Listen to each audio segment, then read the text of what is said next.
You might be wondering, how could anyone be excited for CIG to present a ship panel to us after years of constant sales and what seems like another new concept solely created for the purpose of being a cash grab? What if I told you the exciting part of this panel had nothing to do with the RSI Zeus Mark II, the Drake Cutter, or the backlog of ships they have?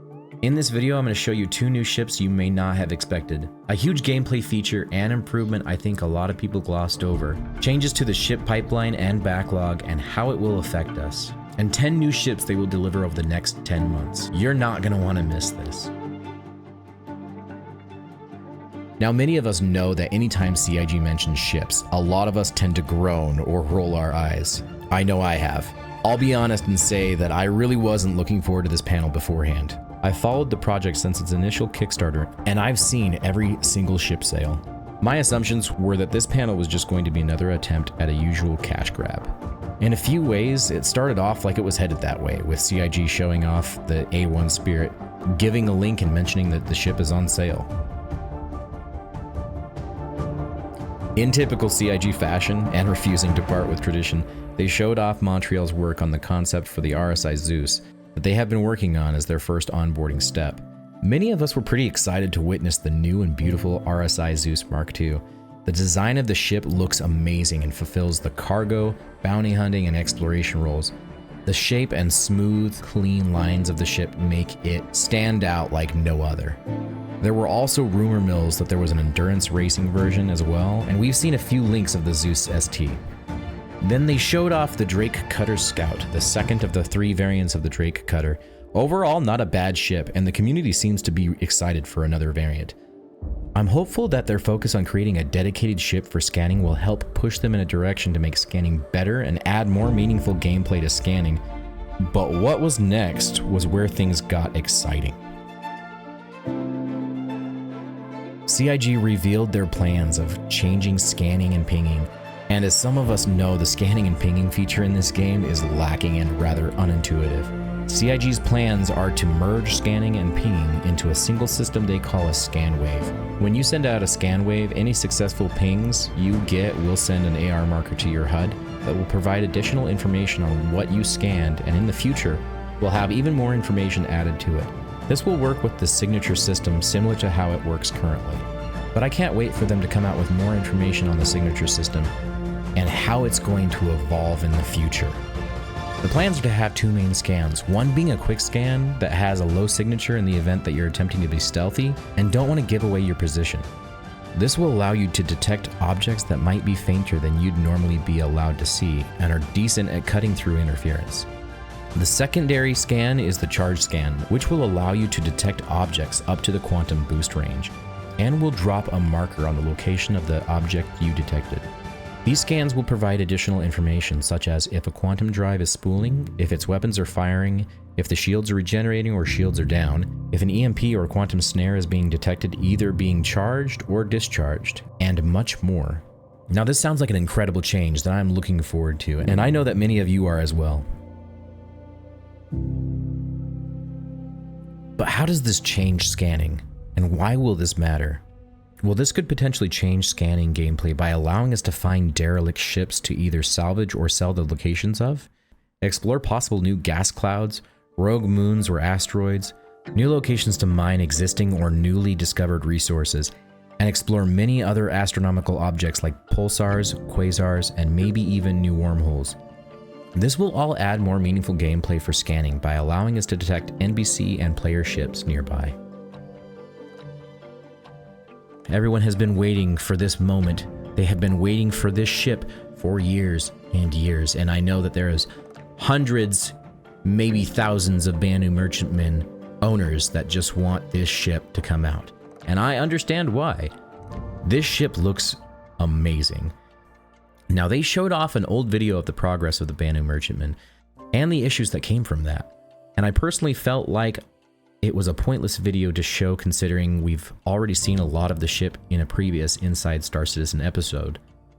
However, this tied into the next topic, which they discussed why they ran into complications when delivering this ship.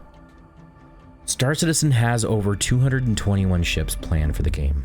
Of course, not all of these are in the game yet, and some of these are definitely in need of a rework.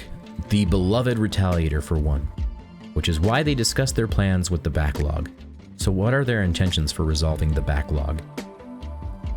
CIG plans to begin focusing primarily on one ship manufacturer at a time and finishing all of the ships in their line prior to moving on to the next ship manufacturer. This is a great solution as it really allows them to keep teams together where their work is highly focused on one specific ship brand that has similar design cues and reduces the issues of having a small group of people learn the design flow of a specific ship, then decide they want to pursue other career options, and CIG loses that small group of people that were the only ones specialized in creating that one specific ship, which in turn forces new people to join the team and learn everything the previous employees had already learned. So why does this matter to you? By them making this change, they are now able to have a larger group of people follow the same design flow for one ship manufacturer, which will reduce ships being delayed due to employees joining and leaving CIG. Honestly, I believe this pushes the Banu merchantman further back, but it will reduce the likelihood of future ships being delayed or unfinished for years. The other great news is that we finally have a confirmation that all 3 Aegis variants will be delivered when Squadron 42 releases, as well as the updated models for the Vandal Scythe, Glaive, and Blade. Now, I went into this panel with the assumption that I wasn't going to care about this panel, but that quickly changed after they talked about updates to scanning and the future of ship manufacturer development. Then they showed off a video of ships that they will release within the next 12 months. These ships included what looked like possibly a Mirai hoverbike, the Origin X1, another variant of the Ursa rover, an Argo cargo, what looked like a new starter ship from Crusader, a new alien ship, the Anvil Legionnaire, the RSI Zeus Mark II, earlier mentioned in the panel, the Aegis Retaliator, and finally, the Polaris. All of these ships are highly anticipated, and many of us cannot wait to get our hands on these ships and fly them in game. I know I'm especially excited for the Legionnaire, Retaliator, and Polaris. Finally, they discussed how the RSI line of ships will be their primary focus to get their entire line delivered to players.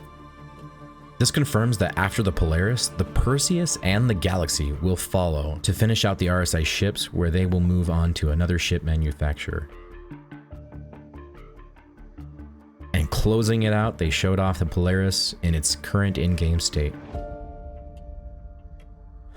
Wow, that looks amazing. I can see the Polaris being a lot of people's favorite ship to crew in the verse. Once they deliver the engineering gameplay to the game, this will make people excited to crew larger ships even more than they currently are. While my initial attitude was rather skeptical about the panel, and I assumed that it wouldn't have been a very exciting panel to watch, I ended up stepping away from this panel with a lot more excitement than I thought I would have. With so much information coming out of CitizenCon this year, it was rather surprising to me that each panel had some amazing features to show off, and has given me more hope and optimism for the future after the slow years of having little to look forward to. What was the most exciting thing from this panel? What are you looking forward to the most, and why? Let me know in the comments below. If you enjoyed this video, hit that like button. And if you want to see more Star Citizen news and gameplay, subscribe for more. As always, I hope that you all have a wonderful day, and I will see you in the next video. And check out these videos for amazing Star Citizen news and gear reviews. Have a go.